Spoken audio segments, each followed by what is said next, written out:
ఐఏఎస్ల మధ్య cold war, CS post కోసం బ్యూరోక్రాట్ల నడుమ తీవ్ర పోటీ. ఓ స్పెషల్ సిఎస్ పై ఇద్దరు స్పెషల్ సిఎస్ల గుర్రు.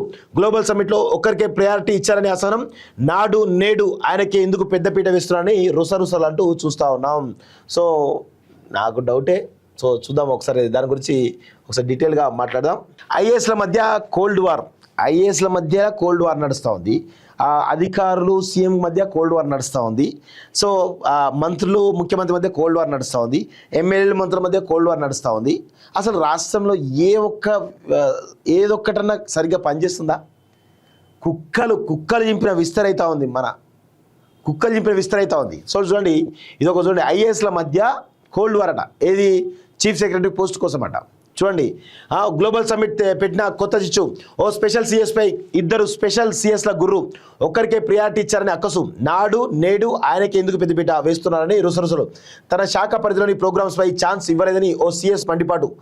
తన అనుభవాన్ని ఉపయోగించుకోలేదని ఆవేదన అంటూ చూస్తాను. అట్లే ఉంటుంది. అసలు తెలంగాణ స్పెషల్ ఎవరో చూద్దాం ఒకసారి. Telangana special chief secretaries list చూస్తే తెలుస్తుంది. Telangana special chief secretary list. ఇక్కడ చూడండి, Telangana has several special chief secretaries overseeing key sectors including Sanjay Kumar IAS IT industries అట, అరవింద్ కుమార్ ఐఎస్ రెవెన్యూ అట, Jayesh Ranjan, Shashank Goyal alongside others like సభ్యసాచి ఘోష్, వీళ్ళందరూ స్పెషల్ చీఫ్ సెక్రటరీస్ అంటూ ఉన్నారు. సో ఇక్కడ చూడండి, సంజయ్ కుమార్ వచ్చేసి special chief secretary for IT, Arvind Kumar కూడా special chief secretary for revenue, Jayesh Ranjan special chief secretary for the industry, Shashank Goyal special chief secretary for resident, సభ్యసాచి Ghosh IAS special chief secretary, Sudarshan Reddy chief secretary officer అంటూ చూస్తా ఉన్నాం కదా. సో ఇక్కడ చూడండి, సంజయ్ కుమారు, జయేష్ రంజన్, శశాంక్ గోయల్, సభ్యసాచి ఘోష్. సో వీళ్ళు స్పెషల్ చీఫ్ సెక్రటరీ. వీళ్ళ మధ్య కోల్డ్ వార్ నడుస్తుంది. మరి ఎవరు ఏంటి అనేది చూడాల్సిన అవసరం అయితే ఉంది. నాకు తెలిసి అయితే జయేష్ రంజన్కి ఎక్కువ ప్రయారిటీ ఇస్తున్నట్టు కనబడతా ఉంది. ఎందుకంటే జయేష్ రంజనే నాకు తెలిసి మొన్న ఈవెంట్ పెద్ద కోఆర్డినేట్ చేసినట్టుగా కనబడతా ఉంది. సో ఎందుకంటే ఇండస్ట్రీ అండ్ ఇన్వెస్ట్మెంట్ సెల్ ఇదే కదా. సో అందుకే ఆయన గ్లోబల్ సమ్మిట్ పెట్టడం కారణం ఈయన అయి ఉంటాడు.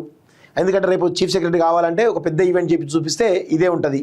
సో మేబీ ఇదేనా కాదా అనేది తెలియాల్సిన అవసరం అయితే ఉంది. ఒకసారి దాని గురించి కూడా డీటెయిల్గా చదువుదాం. So Telangana rising global summit special chiefs హోదాలో ఉన్నటువంటి ముగ్గురు ఐఏఎస్ అధికారుల మధ్య ఉన్న చిచ్చు రాజేసినట్టు తెలుస్తున్నది.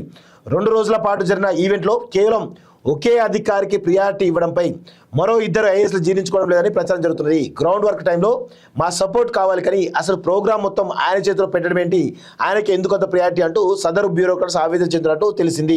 ఈ విషయంపై కొందరు సిఎస్కు ఫిర్యాదు చేసినట్టు తెలుస్తుంది. ఇప్పుడు ఆయనకి ప్రియారిటీ.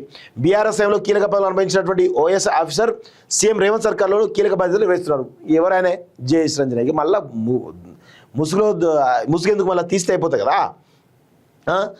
సో ఈ అధికార సమ్మిట్లో ఎక్కువ హడావుడి చేయడాన్ని ఆయన వ్యతిరేక వర్గం ఐఎస్లకు కంటగింపుగా మారిందని టాక్. కార్యక్రమం ప్రారంభ వేదిక నుంచి ముగింపు ప్రోగ్రాం వరకు ఆయన స్వయంగా ఇన్వాల్వ్ అయ్యారు. దీంతో ఆ ఆఫీసర్కు ఎందుకు అంత ప్రియారిటీ ఇవ్వడం, మిగతా అధికారులకు అవకాశం ఇవ్వచ్చు కదా అని ఆయన అంటే గిట్టని అధికారులు మాట్లాడుకుంటారు. ఆయన కంటే మేము తక్కువ కాదు కదా, మేము కూడా స్పెషల్ సిఎస్లమే, గ్రౌండ్ వర్క్ మొత్తం మేము చేయాలి, షో మాత్రం ఆయన చేస్తారా అంటూ తమ సన్నిహితుల వద్ద ఆవేదన చెందినట్లు సెక్రటరీ వర్గాల్లో ప్రచారం జరుగుతున్నది. తన సొంత శాఖ నిర్వహించిన ప్రోగ్రామ్స్ కూడా ఆయనే హైజాక్ చేశారని ఓ స్పెషల్ సిఎస్ మండిపడుతుండగా మరో స్పెషల్ సిఎస్ మాత్రం 20 ఏళ్ల క్రితమే తనకు ప్రపంచ గేమ్స్ నిర్వహించిన అనుభవం ఉందని గుర్తు చేసినట్టు తెలుస్తున్నది. సో పంచాయతీ అంతా సిఎస్ పోస్ట్ కోసమే, 100% జయేష్ రంజన్ అంతా కూడా సిఎస్ పోస్ట్ కోసమే నిన్న గ్లోబల్ ఈవెంట్ చేసిందా అనేది డౌట్ వస్తూ ఉంది. సిఎస్ పదవి కోసం 2-3 స్పెషల్ సిఎస్లు ఇప్పటి నుంచే పోటీ పడుతుండగా ప్రస్తుత సిఎస్ రామకృష్ణరావు పదవి కాలాన్ని పొడిగించే ఛాన్స్ ఉందని ప్రచారం జరుగుతున్నది. అదే జరిగితే స్పెషల్ సిఎస్లు ఆశలు గల్లంతవుతాయి. వాస్తవానికి ఈ ఏడాది ఆగస్టు చివరిలో రామకృష్ణరావు రిటైర్ కావాల్సి ఉంది. కానీ కేంద్రం ఆయన పదవి కాలాన్ని మరో 7 నెలల పాటు పొడిగించింది. ఆయనకు సీఎం రేవంత్ రెడ్డితో పాటు అటు కేంద్ర అధికారులతో మంచి సంబంధాలు ఉన్నాయి. దీంతో ఆయన పదవి కాలం పొడిస్తారనే ప్రచారం జరుగుతున్నది అంటూ చూస్తూ ఉన్నాం. సో ఎవరెవరు? సంజయ్ కుమార్, జయేష్ రంజన్, శశాంక్ గోయల్, వీళ్ళు మొత్తానికైతే వీళ్ళ ముగ్గురా లేకపోతే సభ్యసాచియా, ఈ 4 మధ్య కొంత కోల్డ్ వార్ గట్టిగా నడుస్తున్నట్టుగా చాలా స్పష్టంగా అర్థమవుతున్నట్టుగా తెలుస్తూ ఉంది. సో ఇది మరి ఎంతవరకు దారితీస్తుంది ఏంది అది చూడాల్సిన అవసరం అయితే ఉంది.